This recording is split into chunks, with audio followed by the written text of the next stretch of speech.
Kekacauan di internal pasukan Israel justru terjadi di tengah gencatan senjata dalam konflik melawan Hamas.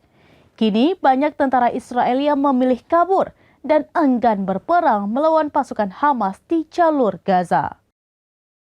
Dari laporan surat kabar Yediot Aharonot pada Senin 27 November 2023, tentara Israel dilaporkan memecat komandan batalion tempur dan wakilnya karena kabur di tengah pertempuran pada akhir Oktober lalu. Pasukan Pertahanan Israel atau IDF memutuskan pemecatan setelah 2 perwira tinggi ini mundur dari posisinya selama manuver darat berlangsung. Dari laporan Palestine Chronicle, para perwira tersebut bersama dengan puluhan bawahannya menyatakan bahwa mereka memutuskan untuk mundur karena unit tersebut tidak menerima dukungan militer atau perlindungan udara ketika menghadapi puluhan pejuang dari Brigade Al-Qassam selama penyergapan.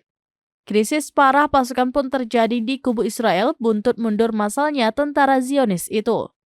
Puluhan tentara yang kabur itu juga menolak kembali berperang di jalur Gaza. Disebutkan mereka terperangkap dalam jebakan dan pasukan Hamas dengan leluasa menembakkan RPG ke arah mereka. Pasukan tersebut pun harus pasrah dipukul mundur dan dikalahkan oleh militan Hamas.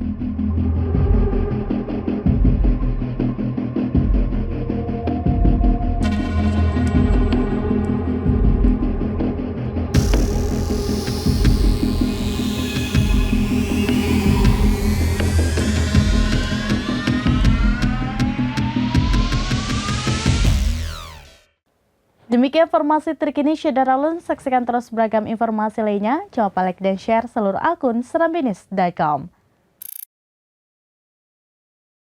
Download Tribun X sekarang, menghadirkan lokal menjadi Indonesia.